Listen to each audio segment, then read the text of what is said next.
In today's module, we're going to look at some structures of solids and how that applies to the function of some modern materials, and more importantly, we're going to look at the function of LED lights.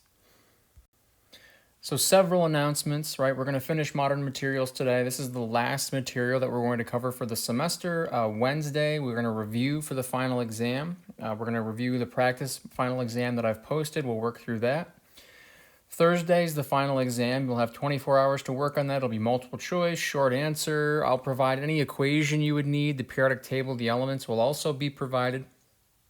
The chemistry and the news assignment, that should be emailed to me either as a Word file or PDF file. And please have it saved as the file name being your first name and your last name, just so I can help keep the file straight. Also, please, the course evaluations are now open through the 8th.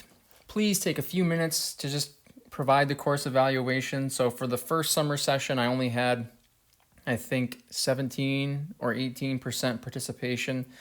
Normally, I have around 50% participation in the evaluation. So please take a few minutes and fill out that course survey, right? This is done by the university to collect information on the course. This is a completely online course. This is my second time teaching a completely online course, so please take some time to fill out that evaluation, right? This is really going to help me come the fall and the spring when we're doing this full-time online for an entire semester. So take a few minutes, provide your feedback for the course. And this also shows up in my annual evaluation as well. They pull all the course surveys and they take a look at that, and they will cherry pick student statements from the course evaluations and basically make me answer to them. So your feedback is important. It's important during my annual evaluation, and it's also important for me when I go and look at how do I want to change this course for the fall? What do I want to do differently? What do I want to keep? And then the last thing you have going on, Chapter 22, which is Organic Chemistry and the Modern Material Module, that homework needs to be due by the 7th, by Friday, August 7th at 11:59 p.m. That being said, I will do grades on Monday, August 10th. So if you need more time, please let me know. You can have the weekend, but I definitely want to get grades run as soon as possible because I've got to get ready for the fall. That's starting up soon, and I also wanted to take a little break in there as well. So today we're going to look at modern materials, right? And basically, how does that three-dimensional structure of a material, how does it help determine the property of that material? And we're going to be looking at the solid state structures of these materials, and it's very important in the function of solar panels, for example. So what wavelengths of light work for solar panels, and how does that energy converted from the sun into energy that we do something with? It's also important in the structure of computer chips and how energy and information is transferred through a computer chip. And then we're going to look at LED lights or light emitting diodes and how that material and the properties of that material give you an LED light that shines a nice blue light or green or red or purple or white, and where that comes from. So first things first, we're going to look at 4 general types of solids, and they all have different types of bonding arrangements. So we're going to look at metallic solids, which you're familiar with, right? So a copper wire or aluminum foil, right? That is a metallic solid. That is a metal. We're also going to look at ionic solids, so things like sodium chloride, we've already talked about. That's an example of an ionic solid. They're ions held together by electrostatic forces of attraction between those oppositely charged ions.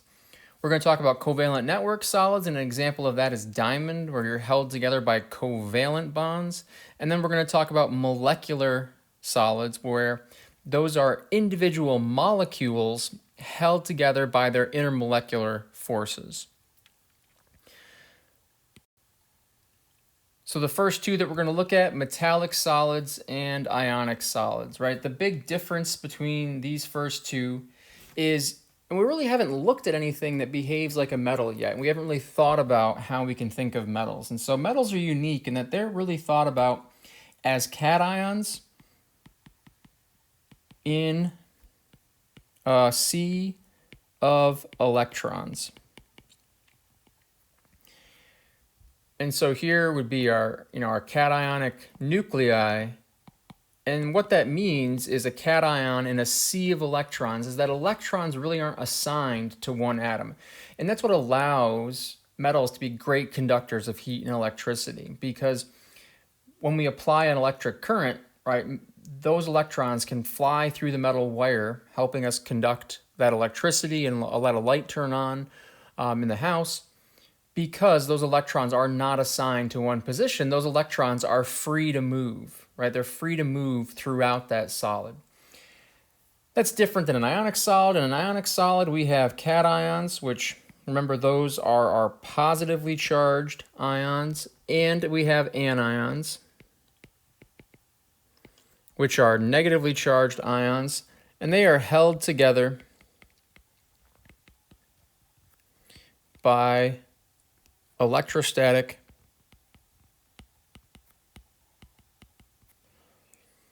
interactions between ions. Right? Basically, our ionic bonds. So one difference here is that in an ionic compound, those electrons are assigned to one place. They're assigned to one atom. They're assigned to our cation. They're assigned to our anion. Those electrons are not free to move in our ionic solid because they're assigned to a specific place within that solid. The next two are covalent network solids and molecular solids. Covalent network solids, that's the example of diamond. And they are atoms that are held together by covalent bonds. Atoms that are held together by covalent bonds.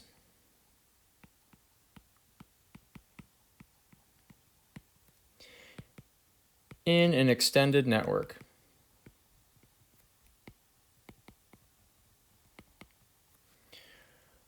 So here we have diamond, and within diamond, these are all little carbon atoms, and all of these carbon atoms are connected to each other. They're bonded to each other within this sample of diamond.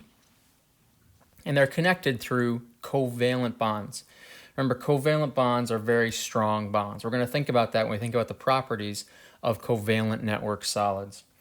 And the last solid that we're going to talk about are molecular solids, and these are different in that they are individual molecules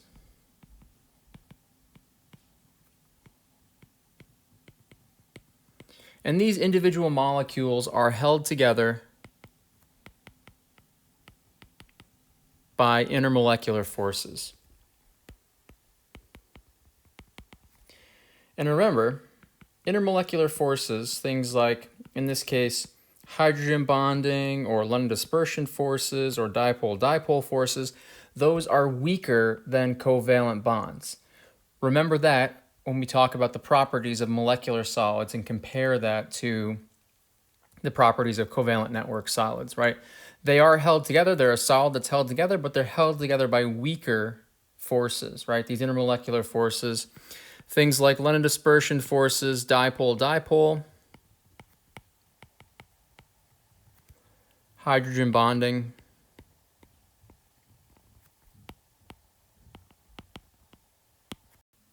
these solids can arrange in different patterns. We can have crystalline and amorphous solids. So crystalline solids, you have a nice repeating pattern, the same repeating structure over and over and over again. And so we can see that here.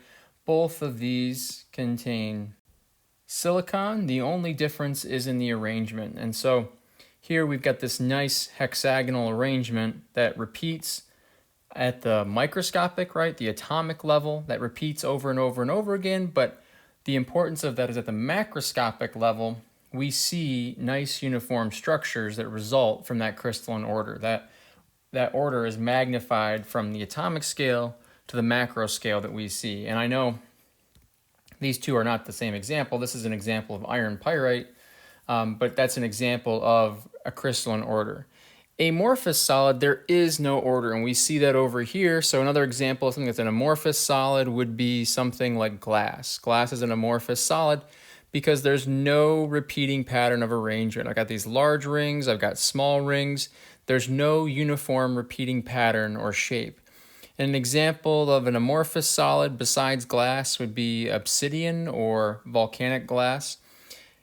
You know that it's amorphous because when you go and try to break that sample, you're not going to get uniform repeating patterns. You're going to get a different shape each time, and it's going to break in different patterns, and we can see that here. I've got this concave face here, I've got one face here, I've got a different type of face here. So all these different shapes are a result of that amorphous character of the solid.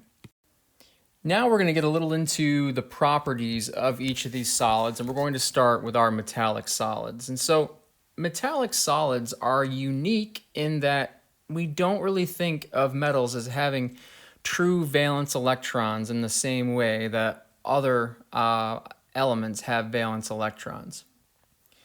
And they don't also participate in standard covalent bonds that we think about when we're dealing with our typical non-metals. So metals have kind of this unique property in that they are sharing their valence electrons with all the neighboring atoms, that they're surrounded by. And that's what's unique about metals, and that's what allows metals to have their great properties in conduction of heat and electricity, because these electrons are not assigned to one place. These electrons are free to move throughout the sample, and that's what we need to be able to conduct current, for example. We need those electrons to be able to move because, as I said earlier, metals are cations in a sea of electrons. And it's that flexibility that allows metals to be great conductors of heat and electricity.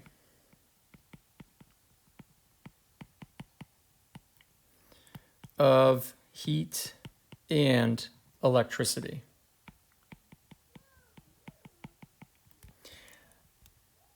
Right? They're also very ductile, they're very malleable. We can take a metal, we can roll it into a very thin and pull it into a nice thin wire. We can also take a metal and roll it into a very fine thin sheet like aluminum foil, because of this lack of assignment for these electrons that allows these metals to be very ductile and malleable at the same time. We can move and shape that material. Alloys are one way of granting different properties or creating a metal with different properties, and that's done by mixing two different metals together. So alloys are a combination of two or more. You could mix more than one element together to form an alloy, where the resulting alloy, it no longer has the property of one metal, it's kind of gained the properties of all the elements that you've mixed together. So examples of alloys that we're familiar with would be something like stainless steel. Stainless steel is not just iron, it's actually a mixture of iron, carbon, chromium, and nickel. And depending on the ratio, you can change the ratio of nickel or chromium or carbon, and that will also change the strength of that steel. And it'll also change the resistance, how easily it is for that steel to rust, right? Iron is very easy to rust, form iron oxide, and that's why we make stainless steel. It's got a little bit better properties as a result. Sterling silver, for example, is another example. So if you have any silver coins, they're not actually 100% silver. They're actually about 92% silver with some copper mixed in, because silver, pure silver, is very soft. So we mix in copper to make it a little bit stronger material. There are two types of alloys that we're going to talk about: substitutional alloys and interstitial alloys. Substitutional alloys are something like white gold, for example. Substitutional alloy, you're simply replacing one element for another. You're replacing one atom for another atom within the sample. And you have to have similar size and reactivity. So white gold is a great example of a substitutional alloy because, right, gold's really expensive And pure 24 karat gold is very soft, and it's almost too soft to be used in jewelry. So we want to make a stronger form of gold, so we alloy gold sometimes with silver and other elements. And all that's doing is I take out one atom of gold and I replace it with an atom of silver. That's an interstitial alloy, and that's why those two atoms that you're interchanging, they have to have similar size and reactivity, because you're simply just taking out a few atoms of gold and you're putting in a few atoms of silver in its place, right? So an example would be white gold, which would be mixed with silver or palladium or nickel.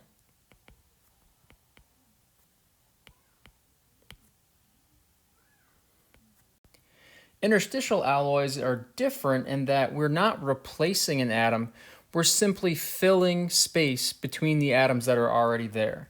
And so we're not replacing iron and steel, we're simply taking carbon and we're filling in some of the gaps within that steel with carbon. So I could put another one right here if I wanted to. I could put another carbon right here, another carbon right here.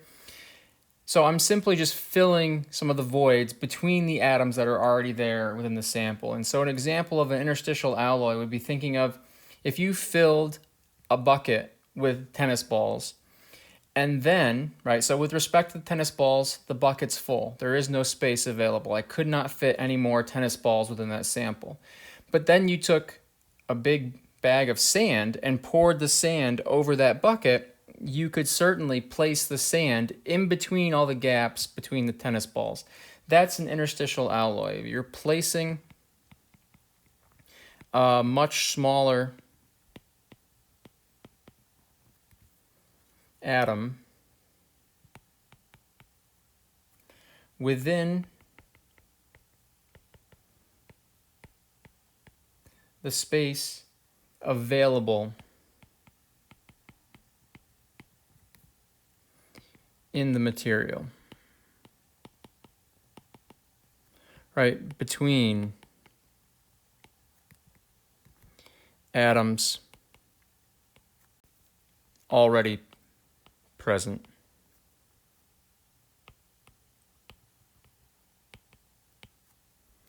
So we're not replacing the atom itself, we're just filling the gaps in between these atoms with a much smaller element. And so let's take a look at gold. Because gold is commonly made into an alloy, again for durability, to make a little bit stronger material, and also for price, because gold's very expensive, pretty close to $2,000 an ounce right now. And so any way we can replace some of that gold with another element, you would make the sample a little bit more inexpensive. And so here's pure gold. I've got pure gold, and as I'm mixing in, I could mix in maybe silver, for example. The properties are going to change. It's going to become a little bit stronger material, and will also change the color. So if you've ever seen white gold is a mixture of gold and silver. Or rose gold, for example, I could mix in copper, right? Both of these are examples of substitutional alloys, where we're replacing one atom of gold with an atom of silver or of copper. And so if you've ever had an issue, and maybe you've had an allergy to white gold, so also on top of using silver, sometimes they'll also use palladium or nickel. So nickel happens to be a sensitizer. So if you have any white gold earrings, for example, and they always make your ears itch, or if anytime you wear a white gold ring and it makes your hand itch, that's probably because of the nickel in that material. Nickel is very sensitive for certain people. I know my wife has this problem with any white gold earrings. They always make her ears itch, and it's because of the nickel in that white gold. So again, we're just making these alloys to help change the properties of that material. We're making a stronger, more resilient material by mixing together these different elements. And also in this case, right, in the case of a 24 karat gold, that's pure gold, or if you have an 18 or 16 or 14 karat gold, that sample contains less gold. It should be a little bit less expensive than the 24 karat gold sample.